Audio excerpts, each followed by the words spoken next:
ನಾಯಕತ್ವ ಕಚ್ಚಾಟ ವಿಚಾರಕ್ಕೆ ಕಡೆಗೂ ಹೈಕಮಾಂಡ್ ನಾಯಕರು ಎಂಟ್ರಿಯನ್ನ ಕೊಡ್ತಾ ಇದ್ದಾರೆ. ಹೈಕಮಾಂಡ್ ಮಟ್ಟದಲ್ಲಿ ಸುದೀರ್ಘ ಅರ್ಧ ಗಂಟೆ ಚರ್ಚೆಯಾಗಿದೆ. ಗ್ಯಾರಂಟಿ ನ್ಯೂಸ್ನಲ್ಲಿ ಹೈಕಮಾಂಡ್ ಮೀಟಿಂಗ್ ನ ಎಕ್ಸ್ಕ್ಲೂಸಿವ್ ಡೀಟೇಲ್ಸ್.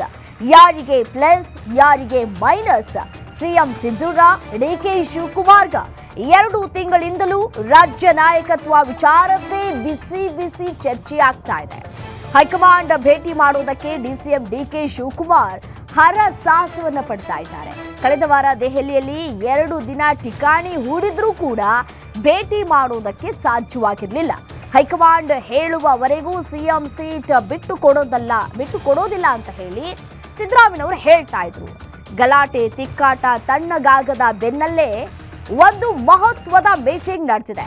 ಇದೇ ಮೊದಲ ಬಾರಿಗೆ ರಾಜ್ಯ ನಾಯಕತ್ವ ವಿಚಾರಕ್ಕೆ ರಾಹುಲ್ ಗಾಂಧಿ ರಂಗ ಪ್ರವೇಶವನ್ನ ಮಾಡ್ತಾ ಇದ್ದಾರೆ. ಕೆಸಿ ವೇಣುಗೋಪಾಲ್ ಜೊತೆ ಅರ್ಧ ಗಂಟೆ ಮಾತುಕತೆಯನ್ನ ನಡೆಸಿದ್ದಾರೆ ರಾಹುಲ್ ಗಾಂಧಿ. ರಾಜ್ಯದ ನಾಯಕತ್ವ ಸಮಸ್ಯೆಗೆ ತೀವ್ರ ಬೇಸರವನ್ನ ವ್ಯಕ್ತಪಡಿಸಿದ್ದಾರೆ ರಾಹುಲ್ ಗಾಂಧಿ. ರಾಜ್ಯದ ವಿಚಾರಗಳ ಕುರಿತು ಪಿನ್ ಟು ಪಿನ್ ಮಾಹಿತಿಯನ್ನ ಕೊಟ್ಟಿದ್ದಾರೆ ವೇಣುಗೋಪಾಲ್. ನಾಯಕತ್ವ ಬದಲಾವಣೆ ಆದ್ರೆ ಏನಾಗಬಹುದು, ಪ್ಲಸ್ ಮೈನಸ್ ಕುರಿತು ಚರ್ಚೆಯನ್ನ ಮಾಡಿದ್ದಾರೆ ರಾಹುಲ್ ಗಾಂಧಿ ಮತ್ತೆ ವೇಣುಗೋಪಾಲ್. ಹಾಗಾದ್ರೆ ಇವರಿಬ್ಬರ ಭೇಟಿ ಅರ್ಧ ಗಂಟೆಗಳ ಕಾಲ ಏನೋ ಚರ್ಚೆ ಆಗಿತ್ತು, ರಿಸಲ್ಟ್ ಏನಾಯ್ತು ಅನ್ನುವಂತಹ ಪ್ರಶ್ನೆಗಳು ಕಾಡ್ತಾ ಇದೆ. ಸದ್ಯಕ್ಕೆ ಸಿದ್ದರಾಮಯ್ಯ ಬದಲಾವಣೆ ಬೇಡ ಅಂತ ಹೇಳಿ ರಾಹುಲ್ ಗಾಂಧಿ ಅವರು ಹೇಳಿದ್ದಾರಂತೆ.